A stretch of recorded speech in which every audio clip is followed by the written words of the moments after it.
Alright, take 3. Hopefully I can go a little bit slower this time, because I realized in the last take I was going way too fast. So, of all the great houses in Morrowind, Sadras is not only the newest, but it's potentially one of the strongest next to Redoran. Sadras rose to power, being selected to replace Hlaalu after a series of unfortunate events in Morrowind, most notably the Oblivion Crisis, the Red Year, and the Accession War. Obviously, Oblivion affected everything, not just Morrowind, but Hlaalu was then effectively blamed for their inept rule and their idleness in the face of destruction, and were eventually kicked out of power.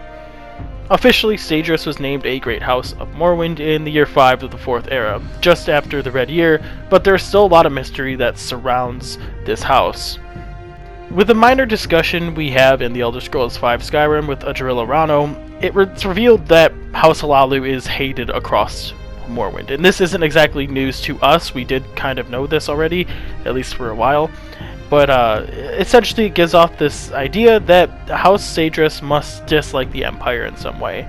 It's not politically logical to kick out a faction that is pro-Imperial to then just bring in another pro-Imperial faction. It seems like they would most likely find someone that has ideal or similar beliefs and then integrate them into your system. So it's probably assumed that House Sadras dislikes the Empire to an extent. In Legends, we also get a card that is a Sadras agent, or agent of House Sadras, which hints at multiple things, and we can kind of infer this by judging the characteristics of this picture.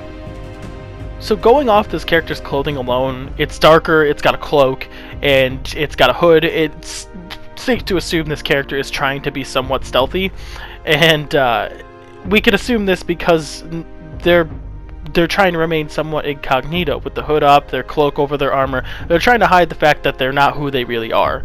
And so we can assume that stealth or political maneuvering or some sort of behind-the-scenes action is somewhat of a trait for this house. Now, the weapon they have kind of contrasts that quite a bit. Their weapon is bright, it's enchanted, and it's kind of very eye-catching. I guess this is a better term for it. It's noticeable. So, whether or not they're trying to remain incognito, this weapon kind of gives them away. And if you're trying to be stealth or do something stealthily, that's not the weapon I necessarily choose. I'd probably use a bow or a dagger, something that's just quiet or small. Now, regardless of which, this also kind of hints at the importance of this task, of what they're doing. They're most likely traveling with sensitive data or sensitive intelligence, where essentially they need to protect themselves from something dangerous, or they're going to be attacking something that's relatively dangerous, or overall just protection, right? We can assume by their background that they are traversing in some sort of wooded or swampy area, so they probably need this weapon to protect themselves. That's what I can at least assume from this. But the armor under their cloak also suggests that they need to protect themselves if they get hit, so it's probably likely that they are using that armor to protect themselves and have a weapon to then, protect as well or attack, and then the cloak is to hide themselves if necessary. Now, it's also quite possible that this soldier is a spy of some sort or infiltrated the military and is just trying to get around incognito. Now, the weapon itself, being enchanted, suggests that there is some interest in magic, or at least Sadras recognizes the fact that magic has its purposes and can either attack, harm, or do whatever they really want with it. It has its uses. While the character doesn't essentially appear like a soldier, he's not wearing a helmet or has a shield, it's clear that they are a soldier of some type because of their armor that they're wearing. So a militaristic background is something we can probably take into consideration here, considering that they do have this armor. While it's unknown what land they control, Sadras, there's a lot of assumptions when I was reading Reddit posts and the wikis and a bunch of other sources. Essentially, people were sort of assuming that Hlaalu's lands would then just transfer over to Sadras, or that other houses would bequeath Hlaalu's lands onto them once Sadras was kind of arose as a great house. I kind of find that hard to believe, and essentially that's just because I find it harder to believe with a system where the great houses are consistently trying to one-up one another and get influence or authority over the others, that they would just be willingly giving these lands away. It seems more likely that they would try to bring them under their own influence, especially with the history of some of these cities. A lot of them have transitioned between hands quite a bit and have tried to get influence from one another, so I can see it more as something that Sadras would probably have to get out of their own accord.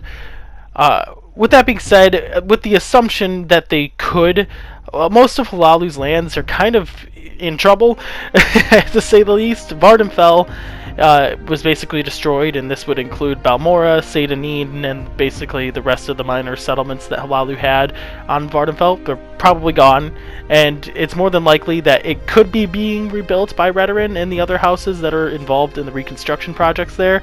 I feel like it's more likely that since they were under the control of pro-imperial factions, that those houses kind of might get slated, or those settlements will get slated in favor of houses that are under the direct control of, royal settlements at least. So it's possible that they are getting rebuilt, but we just don't know that factor there. That leaves Krakenmoor and Narsis in the mainland, and, well, it's more than likely Narsis is under Argonian occupation, and this is just due to the fact that since the Argonian advance was stopped at Mournhold, I can't see it logically or militarily strategic to leave an enemy garrison in Narsis that can easily outflank you when you have an enemy directly in front of you at Morrowind. So I see more likely that Narsis has been occupied in that manner. And that just leaves Krakenmoor, and whether or not Krakenmoor serves as a Sadras stronghold or it's been occupied by another house, we just don't know. Now, what I think is more likely in this case is that Sadras has their own cities that are under their control, and in the next game we will see a rise in other cities in terms of prominence and importance. And I think the houses that were under Hlaalu control will sort of just fade, in a sense, in terms of importance. And with that, I think we're going to see some new cities come up in Morrowind with the next edition of the Elder Scrolls. Now, while information is limited, this house has the nice title of being the Wildcard. While we can assume it holds Hlaalu's lands, it's just an assumption. We don't know. We can infer that they are at least strong, capable, and well-connected. And this has to do with the fact that in the wake of all this turmoil, having endured all of these events, Oblivion, the Red Year, the invasion of Morrowind by the Argonians, they also endured these events alongside the other Dunmers. So, not only did they do that, they rose to power, or at least had the resources and capabilities to be selected by the other houses to rise to power. I don't find it very...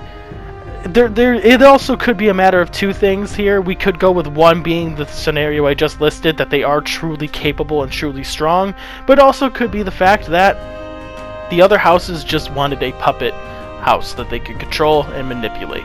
But I don't feel like that would be the case, given the current state of Morrowind. They are kind of in a desperate need for power and authority, and a lot of the houses are sort of struggling, with the exception of Redoran there.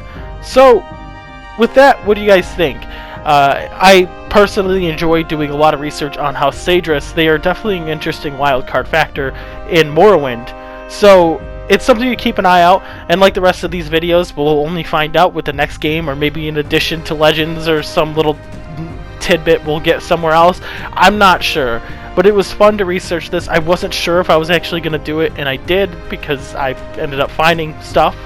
But with that, we're going to be transitioning into outside of Morrowind for a little bit. I was going to do House Dagoth, but I think I'll give Morrowind a little bit of a break at the moment and probably hop into somewhere else in Tamriel.